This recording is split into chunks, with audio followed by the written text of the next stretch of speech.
जय श्री कृष्णा। कैसे हैं बच्चे? मैं दुआ करता हूं कि आप लोग अच्छे रहें और आपका अच्छा चलता रहे। आज का एक इम्पॉर्टेंट टॉपिक है और कितना इम्पॉर्टेंट है ये आपको देखने से ही पता चलता होगा कि मैं यहाँ पर लिखा क्या हूँ। यह है इंट्रोडक्शन टू अकाउंटिंग। सर, हर एक बच्चे को एक 11th क्लास में एक सबसे ज़्यादा प्रॉब्लम एराइज होता है। ये प्रॉब्लम छोटा मोटा प्रॉब्लम नहीं है और ये एक बहुत बड़ा प्रॉब्लम है बच्चे के लिए, उन बच्चे के लिए जिनका बेसिक इंट्रोडक्शन टू अकाउंटिंग या बेसिक फंडामेंटल बिल्डअप नहीं है, ऐसे बच्चे के लिए। और कभी भी अकाउंटिंग अगर सीखना है तो अकाउंटिंग सीखने के लिए पहले छोटी छोटी चीज़ें को, जो बेसिक जो चीज़ें हैं, जो हमारे अकाउंटिंग के अंदर जो टूल्स के तरह यूज होता है, उसको सबसे पहले समझना है। ट्राई टू अंडरस्टैंड बच्चे, समझने की कोशिश करेंगे। आपके सामने एक एक चीज़ मैं ला रहा हूँ। सवाल ये है कि सर आपने लिखा इंट्रोडक्शन टू अकाउंटिंग, मैंने आप क्या अकाउंटिंग के बारे में कुछ बताना चाहते हैं? हाँ सर, सारे बच्चे को।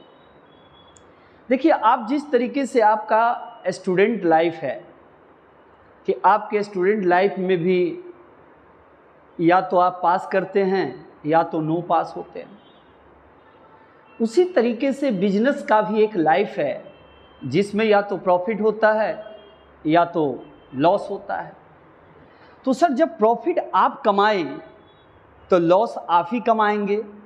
अगर आपका रिजल्ट अच्छा नहीं होता है तो आप अगर पास करते हैं तो आपका रिजल्ट अच्छा हुआ, अगर नहीं पास करते हैं तो आपका रिजल्ट अच्छा नहीं हुआ। उसी तरीके से आज है कि अकाउंटिंग कैसे करें, how to recording in accounting. कहता है कि अकाउंटिंग करे क्या? तो देखो, अकाउंटिंग का क्या मीनिंग है। अकाउंटिंग कहता है आ, अकाउंटिंग क्या बोलता है? आ, और काउंटिंग कर, रिकॉर्डिंग कर, काउंटिंग कर, रिकॉर्डिंग कर। कैसे sir? How to recording in accounting. अब सवाल ये है, बच्चा हमसे ये पूछना चाहते हैं, आप जानना चाहते हैं बच्चे? वाह, बच्चा तो सर इंटरेस्टेड है, आपसे बात ही तो सुनना चाह रहा है। आप बताइए ना सर। बच्चा ये जानना चाहता है कि सर हम रिकॉर्डिंग कैसे करें, किस चीज़ को? अकाउंटिंग को। अगर जिस बच्चे को अकाउंटिंग में रिकॉर्डिंग करना सीख गया, इसका मीन्स है कि अकाउंटिंग सीख लिया। लेकिन इसके लिए तो अकाउंटिंग के लिए रिकॉर्डिंग करना एक प्रोसेस है, बिल्कुल प्रोसेस है। अगर जब तक हम प्रोसेस नहीं समझेंगे, जब तक हम प्रोसेस नहीं समझेंगे तब तक तो अकाउंटिंग बनेगा ही नहीं। तो सर प्रोसेस है क्या, प्रक्रिया क्या है? जल्दी तो बताइए, पेशेंस रखो मेरे बच्चे, धीरे धीरे तो बताएंगे, पेशेंस रखो। अब सवाल ये है कि सर रिकॉर्डिंग कैसी चीज़ को करें? तो कहता है रिकॉर्डिंग इस चीज़ का होगा जो ट्रांजैक्शन है। किसी भी ट्रांजैक्शन के दो एस्पेक्ट होंगे। अगर एक डेबिट होगा तो दूसरा बेटा क्रेडिट होगा। पहले तो समझना है ट्रांजैक्शन। ट्रांजैक्शन में दो एस्पेक्ट होंगे, अगर एक डेबिट होगा तो दूसरा क्रेडिट होगा। सर ये किसने बताया था? ये था सर लूका पैसियोली। कौन थे ये? सर लूका पैसियोली। ये कौन थे? सर ये डबल एंट्री सिस्टम का फादर ऑफ अकाउंटिंग है, जिसने 1494 में डबल एंट्री सिस्टम का अकाउंटिंग का कॉन्सेप्ट दिया था। इसी ने बताया कि किसी भी ट्रांजैक्शन के दो एस्पेक्ट होंगे, एक डेबिट होगा तो दूसरा क्रेडिट होगा। तो कैसा ट्रांजैक्शन होगा जो रिकॉर्डिंग किया जाएगा? किस तरह के ट्रांजैक्शन को बेटा रिकॉर्डिंग करते हैं? सर आपको ट्रांजैक्शन को पहले तो आइडेंटिफाई करना पड़ेगा। जब तक ट्रांजैक्शन आइडेंटिफाई नहीं होगा तब तक अकाउंटिंग में रिकॉर्डिंग होने का प्रोसेस नहीं बनेगा। तो पहले तो समझ लो कि ट्रांजैक्शन में क्या है, कैसा ट्रांजैक्शन होना चाहिए, किस तरह के ट्रांजैक्शन की बात कर रहे हैं। ट्रांजैक्शन में कौन सा ट्रांजैक्शन होगा, मॉनेटरी होगा या नॉन मॉनेटरी होगा। कैसा ट्रांजैक्शन होगा तो सुनिएगा, एक एग्जाम्पल है। सर आप ऑफिस में चाय पीते हैं और घर पर चाय पीते हैं, दोनों सेम एक्टिविटीज है क्या? नहीं, अलग अलग एक्टिविटीज है। जो घर पर चाय पीते हैं वो अकाउंटिंग में रिकॉर्डिंग नहीं होता है। जो हम घर पर चाय पिए वो आकर हम बिजनेस में नहीं रिकॉर्डिंग करते हैं, और जो बिजनेस का चीज़ें हैं जो यहाँ पर चाय पिए वो जाकर घर पर रिकॉर्डिंग नहीं करते हैं। ये ट्रांजेक्शन को ज़रा सुनिए और आइडेंटिफाई। मेरे पास मुन्ना आया, मुन्ना जो अकाउंटिंग मेंटेन करना था मुन्ना को। मुन्ना कहता है सुनिए सुनिए सर, आप सुनते हैं कि अच्छा जानते हैं अकाउंटिंग के बारे में, मुझे ज़रा आप बता सकते हैं कि मेरा बिजनेस में अकाउंटिंग रिकॉर्ड कैसे करें ज़रा बताइए ना। तो मैंने बोला कि सबसे पहले आ जाइए, साथ में चलते हैं, कॉपी और आपके साथ पेन होना चाहिए दोनों। कहता है आई फॉर आइडेंटिफिकेशन, आइए अकाउंटिंग की तरफ आइए, रिकॉर्डिंग करिए। प्रोसेस है, प्रक्रिया है। कहता है कि आई फॉर आइडेंटिफिकेशन, सबसे पहले मुझे पहचानो, मैं हूं कौन। सबसे पहले यहां पर कहता है कि मुझे तो सबसे पहले पहचानो। ये अकाउंटिंग का सबसे पहला लेटर है आई फोर। ए फोर तो अकाउंटिंग में बता दिया, आई फॉर आइडेंटिफिकेशन। अब सवाल ये है कि कहता है कि पहचानना किसको है? कहता है कि फिनेंशियल ट्रांजैक्शन होना चाहिए, बिजनेस ट्रांजैक्शन होना चाहिए। क्या बोला सर? फिनेंशियल ट्रांजैक्शन होना चाहिए और बिजनेस ट्रांजैक्शन होना चाहिए। तो मुन्ना का कुछ हिसाब किताब है, मुन्ना चाहता है उसको आइडेंटिफिकेशन करने के लिए। देखो मैंने परचेज गुड्स किया सर, इसका मतलब है कि बिजनेस का ट्रांजैक्शन है, बिजनेस के लिए ट्रांजैक्शन हुआ है। मुन्ना ने गुड्स बेचा, अभी कौन सा ट्रांजैक्शन है सर? बिजनेस ट्रांजैक्शन है, फिनेंशियल ट्रांजैक्शन है। मुन्ना ने क्या किया? ये एक मूवी देखा, मूवी देखा, तो मूवी क्या उनका बिजनेस ट्रांजैक्शन है क्या? नहीं सर, मूवी से कोई बिजनेस को लेना देना नहीं है, ये इनका बिजनेस ट्रांजैक्शन नहीं है। यहाँ पर ये कौन सा ट्रांजैक्शन है सर? नॉन मॉनेटरी ट्रांजैक्शन है सर, ये बिजनेस ट्रांजैक्शन में नहीं आएगा। तो सबसे पहले तो ट्रांजैक्शन को पहचानो, तब उसके बाद रिकॉर्डिंग करो। अगर रिकॉर्डिंग अच्छा नहीं हुआ तो रिजल्ट अच्छा नहीं आएगा, और रिजल्ट अच्छा नहीं आया तो बिजनेस का आउटकम गया। तो सबसे पहले तो ट्रांजैक्शन को आइडेंटिफाई करना है। तो देखो मुन्ना का ये 4 ट्रांजैक्शन में लिखा था, इसको मैंने रिकॉर्ड कर दिया, ये तो बिजनेस का ट्रांजैक्शन है। सेल किया, रिकॉर्ड कर दिया, बिजनेस का ट्रांजैक्शन है। मूवी देखा, ये बिजनेस का ट्रांजैक्शन नहीं है, इसको आइडेंटिफिकेशन इसीलिए मैंने किया कि क्या ये बिजनेस का ट्रांजैक्शन है क्या। अब कहता है कि मुन्ना मूवी देखने के बाद एक अच्छे होटल में जाकर खाना रेस्टोरेंट में खाना खाएं, सर ये भी इनका बिजनेस का ट्रांजैक्शन नहीं है। इसका मतलब है मूवी जो देखा, मूवी के लिए टिकट जो लिया और डिनर के लिए जो बात किया, ये इससे बिजनेस का कोई लेना देना नहीं है। 2 ट्रांजैक्शन जो है ये बिजनेस का आइडेंटिफाई है। इसी चीज को मैंने आइडेंटिफाई करता हूं कि पहले आप मुझे पहचानो कि मैं कैसा ट्रांजैक्शन हूं। ये होता है आइडेंटिफिकेशन। सबसे पहले इंट्रोडक्शन टू अकाउंटिंग में बेटा आई फॉर आइडेंटिफिकेशन की बात करो। अब आ जाओ, पेशेंस रखने की बात होता है, मेजरिंग। एम फॉर क्या? I for identification. M for क्या? मेजरिंग। मेजरिंग में क्या है समझिए। मेजरिंग का मतलब होता क्या है? कहता है sir measuring, money can be measure in terms of money can be measure in terms of money. इसका मतलब क्या है कि हमारा अकाउंटिंग मनी के शब्दों में, टर्म में मनी मेजरमेंट किया जाता है, मापदंड किया जाता है। इसीलिए हमने लिखा money can be measure in terms of money. थोड़ा सा एग्जाम्पल समझते हैं। किसी ने सारा दिन में 100 कप चाय बेचा। कितना कप चाय बेचा बेटा? टी। ये 100 कप चाय बेचा। अब आप समझिएगा money measure can be terms of money का वैल्यू क्या होता है। सर सारा कप चाय बेचने के बाद उसने 1000 रुपया का चाय बेचा, तो यहाँ पर ये पता लगाना है कि भैया पैसा आया कितना।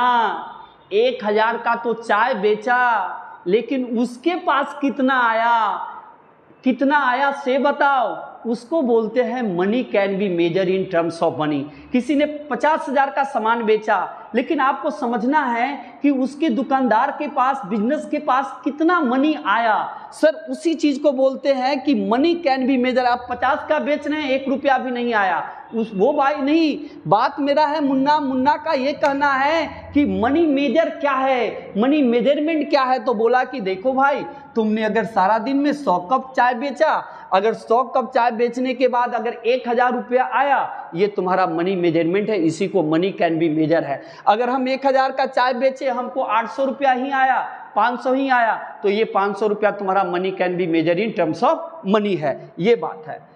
अब आता है कि सर आर फॉर रिकॉर्डिंग। सबसे इंपॉर्टेंट सवाल है रिकॉर्डिंग। अच्छा मुझे बताओ बेटा, आपने पूरे साल पढ़ते हो, उसके बाद लास्ट में आपको रिजल्ट मिलता है, या तो अच्छा रिजल्ट होता है या तो खराब रिजल्ट आता है। तो आप पूरे साल, आपके छोटे छोटे टेस्ट होते हैं, एग्जाम होते हैं, आप फाइनल एक बार एग्जाम होता है, उसके बाद आपका रिजल्ट आता है।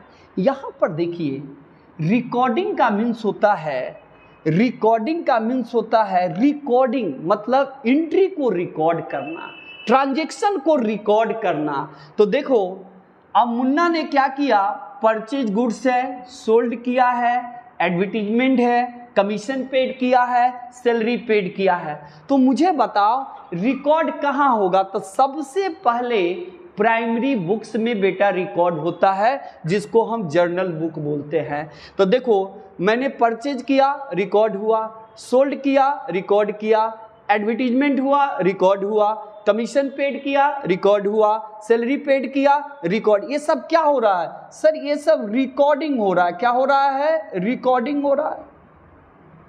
सर रिकॉर्डिंग होगा तभी तो पता चलेगा कि बिजनेस का कौन कौन से ट्रांजैक्शन रिकॉर्डिंग हुआ, और फिनेंशियल ईयर के एंडिंग में हमारा बिजनेस का रिजल्ट आएगा। रिकॉर्डिंग अगर करना हम छोड़ दें तो बिजनेस का आउटकम कभी भी मुझे पता नहीं चलेगा, तो मुन्ना का रिजल्ट कैसे पता चलेगा? तो देखो रिकॉर्डिंग का मीन्स क्या हो गया? Journal book. एग्जाम्पल में जो बिजनेस का ट्रांजैक्शन होगा, जो मैंने आपको बताया, उसको आप जर्नल बुक में रिकॉर्डिंग कीजिएगा।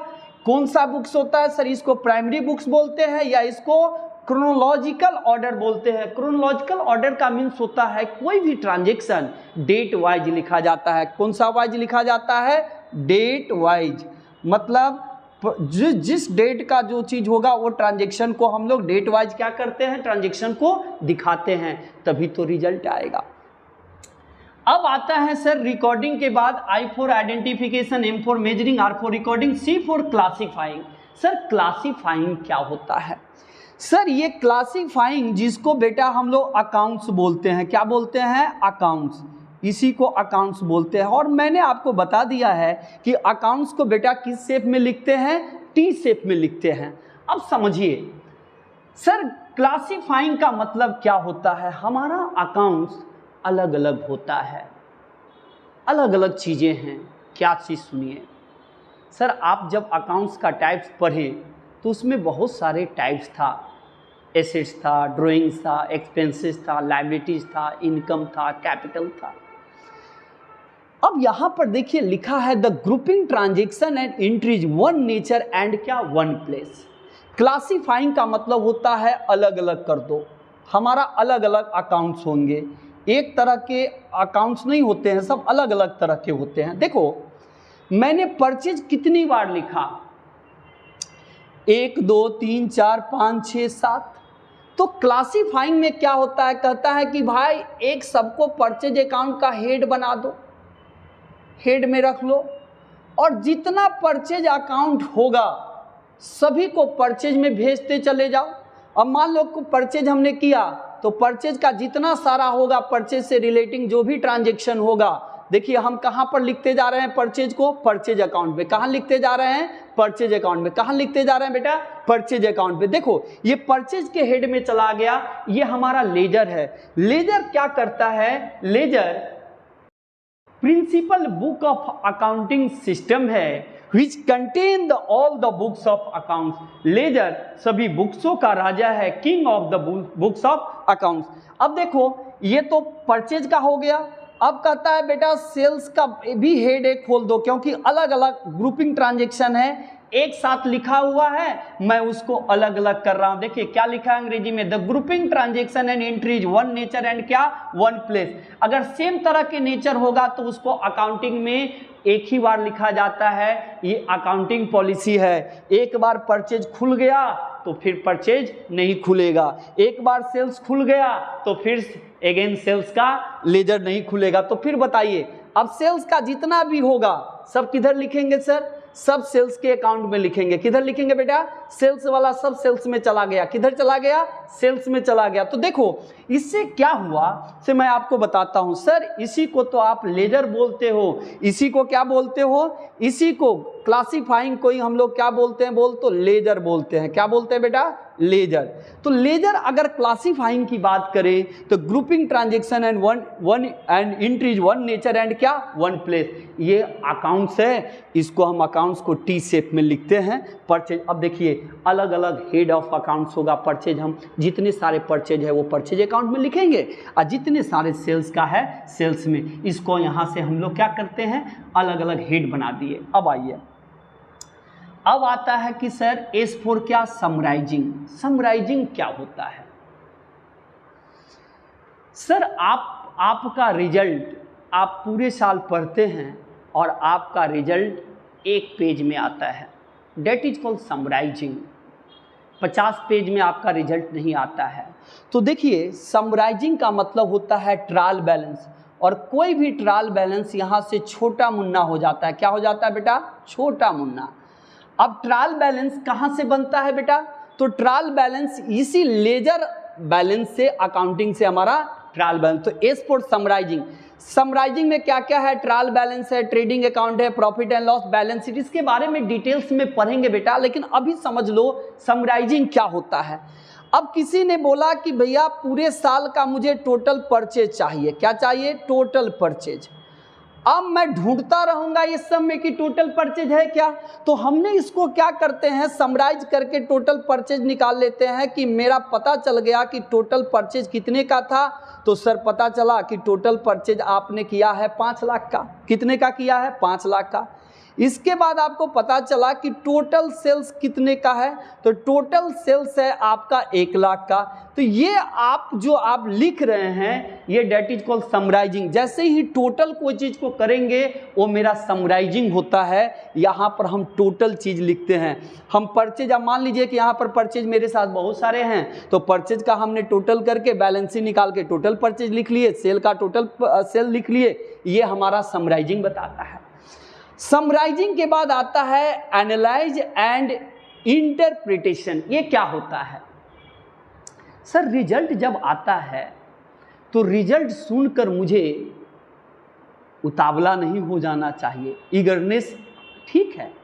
आप ये तो पता लगाएं कि पिछले साल से इस साल का बिजनेस का रिजल्ट कितना अच्छा है, कितने का ग्रोस प्रॉफिट बढ़ा, कितने का नेट प्रॉफिट बढ़ा, कितने का सेल बढ़ गया, कौन कौन से खर्चा इंक्रीज हुआ और कौन कौन से खर्चा को डिक्रीज हो गया। सर ये एनालाइज करना। अब आपका रिजल्ट आता है तो आप एक दूसरे से पूछते हो बताना मैथ में कितना है, अकाउंटेंसी में कितना है, तो पहले तुम बताओ ना। तो सर ये एनालाइज होता है। इसी तरीके से बिजनेस का भी रिजल्ट होता है कि अगर किसी ने 5 लाख का पिछले साल का सेल किया था तो इस साल सेल बढ़ा के घटा, तो sir analyse and interpretation the profitability and financial position of the business.